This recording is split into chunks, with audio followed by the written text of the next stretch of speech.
වතුර ව්‍යාපෘති නම් හොඳ feasibility report එකක් නැතුව පටන් ගන්නෙ නෑ. හේතුව තමයි පටන් ගත්තට පස්සේ ටැංකිය හදලා තියෙනවා, බටර් ලයින් එල්ලලා තියෙනවා. හැබැයි ගෙදරට වතුර නෑ. ඒ නිසා දැනට ගාල්ලේ feasibility කරලා අවසන් වෙච්ච ව්‍යාපෘති ටික කියන්න. එහෙම නැත්නම් feasibility එක කරන්න තියෙන තැන් ටික කියන්න. එතකොට අපි ඒකට මුදල් දෙන්න. දැන් වක්වැල්ලේ අරගෙන මීටර් කියුබ් 30000ක් එකක් තමයි ඔක්කොම කරලා ඉවරයි. ඒක කරලා ඉවරයි. හරි ඊළඟ ඔය රත්ගම පැත්ත ප්‍රශ්නයක් ආවම. ගරු ජනාධිපතිතුමා ගාල්ලේ වක්වැල්ලේ හදන ඝනමීටර් 30000ක ජල සම්පාදන ව්‍යාපෘති තමයි හික්කඩුව රත්ගම සහ පහළ ප්‍රදේශයට ආවරණය වෙන විදිහට තමයි ඒක සකස් කරලා තියෙන්නේ. ඒක දැනට අපිට feasibility එකක් එක NPD approval ඇවිල්ලා තියෙනවා. අපි දැනට ඒකේ feasibility කරද ඇවිල්ලා තියෙන්නේ NPD approval එක ඇවිල්ලා තියෙනවා ඒකට. feasibility කරන්න.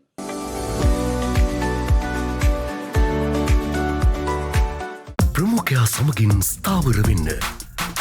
Single Finance FD. නෑ සර්.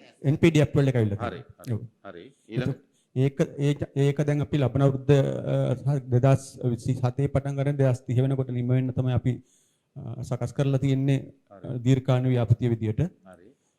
ඊට අමතරව තියෙන්නේ අපිට අද අවස්ථා තුනක් විදියට ඊට පස්සේ මධ්‍යකාලීන යෝජනාවක් විදියට අපි හදිස්සියම මේ කියන්නේ වක්කල ජල පිරිපාද මධ්‍යස්ථානය තුළම ඝනමීටර් 12500ක කියන්නේ දැනට තියෙන ගාල්ලේ තියෙන විශාල ජල ගැටලුවට කෙටි කාලීන ඒ කියන්නේ මධ්‍ය කාලීන විසඳුමක් විදියට තමයි 12500ක ජල පිරිපාදුවක් පැකේජ් ට්‍රීට්මන්ට් ප්ලාන්ට් එකක් විදියට සකස් කරලා පද්ධතියට මුදහරින්න කටයුතු කරලා තියෙනවා. ඒක අපි 2027 අග වෙනකොට ඉදිකිරීම නිම කරන්න තමයි දැනට කටයුතු කරමින් පවතින්නේ.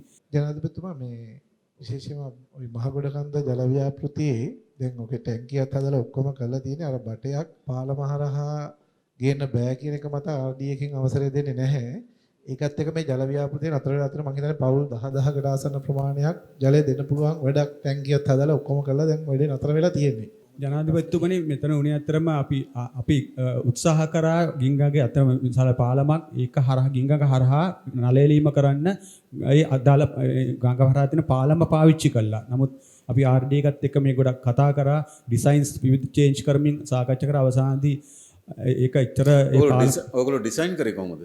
ඩිසයින් කරේ පාලමේ පියර්ස් පාවිච්චි කරලා අපිට පයිප් ජල නල ගෙනියන්න 300 කන එතකොට RD එකත් එක්ක කතා කරගත්තේ නැද්ද? කාඩ් එකත් එක්ක කතා කරගත්තා ඩිසයින්ස් චේන්ජ් කරමින් උත්සාහ කරා හැම යන්න. නමුත් පාලමේ මම හිතන්නේ ස්ථායීතාවයට ඒක බලපෑමක් වෙයි කියලා. ඩිසයින් කරන වෙලාවේදී ඔබතුමාලා ගාව තිබුණා නම් පාලමින් තමයි අපි මේක යන්නේ කියලා. ඒ වෙලාවේදී එහෙම ප්‍රශ්නයක් ආවේ නැද්ද? RD නැත්නම් ඔයගොල්ලෝ RD එකට කියන්නේ නැතුව ඕගොල්ලෝ මේ පාලමෙන් තමයි මේ බටර් ලයින් එක එලන්න කියලා ඕගොල්ලෝ ඩිසයින් කරලා ටැංකි ටික හැදුවට පස්සේ කල්පනා කරනවා දැන් බටර් ලයින් එක යන්න ඕන පාලම උඩින් RD එකේනෝ ඒකේ තරම් ස්ථාවර භාවයක් නැහැ කියලා. එහෙම දුන්නේ. මම හිතන්නේ මේ වගේ තත්ත්වයක් තමයි කියන්නේ නල මාර්ගයේ ට්‍රාන්ස්මිෂන් එක එලීම් කටයුතු කරා බොහෝ කාලයකට කලින් තමයි මේක එලීම් කටයුතු කරලා තිබෙන එලීම් කටයුතු කියන්න එපා ඕවා. The best payment option for e-commerce. Just Pay Web by Lanka Pay. HNBF leasing සමග අඩුම පොලිය වැඩිම මුදලක් සමගින් එක් දින සේවය.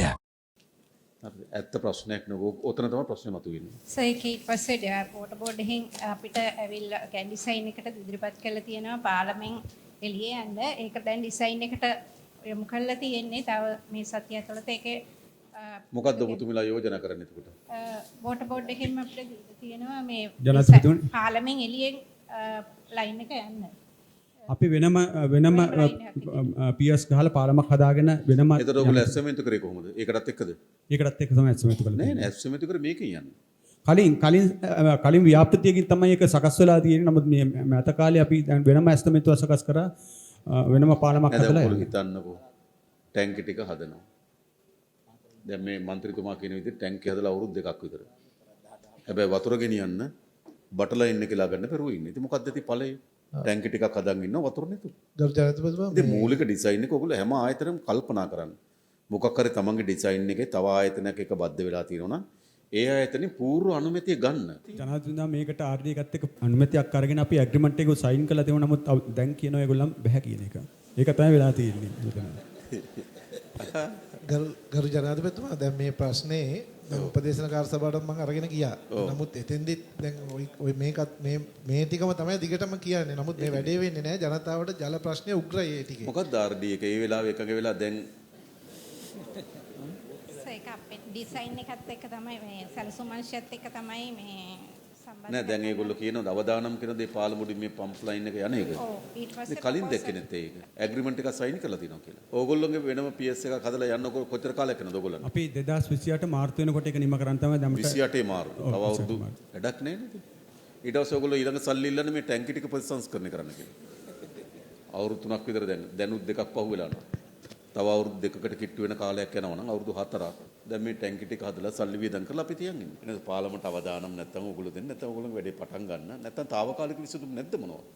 කොහොමද? ඕගොල්ලෝ කියලා බලන්නකෝ. මම RD ගත්තේ කතා කරන්න 225 ලයින් එකක් දාන එක එච්චර ලොකු බරක් නෙවෙයි. මොකද ඒක එහෙම ඩෙඩ් ලෝඩ් එකක් ලොකුට නෑ. ඉතින් ගොඩක් අය ඉතින් අර අවදානමක් ගන්න බැරි කමට නිකන් බෑ කියනවත් දන්නේ නැහැ නේ. අපි බලමු. මම හිතන්නේ උතන පාලමුඩින් ලයින් එක ගන්න එක ඒක ලොකු දෙයක් නෙවෙයි. ඒ ලෝඩ් එක ගත්තම මේ බස් එකක් යන වාහනයකට සාපේක්ෂව බොහොම පොඩි ප්‍රමාණයක්. අපි ඒක කතා කරලා බලන්න මං හෙඩ් ඔෆිස් එකත් එක්ක. මේ මන්දර ප්‍රදේශීයයට ගන්න බෑනේ ඩිසයින් බ්‍රාන්ච් එකත් එක්කනේ. මිතුමියත් එක්ක සම්බන්ධ වෙලා කතා කරලා බලමු. එහෙන් අපි කතා කරන්න පොට බෝඩ් එකයි මාර්ග සංවර්ධන අධිකාරියත් එක්ක කතා කරලා නේද? ඩිසයින් බ්‍රාන්ච් එකට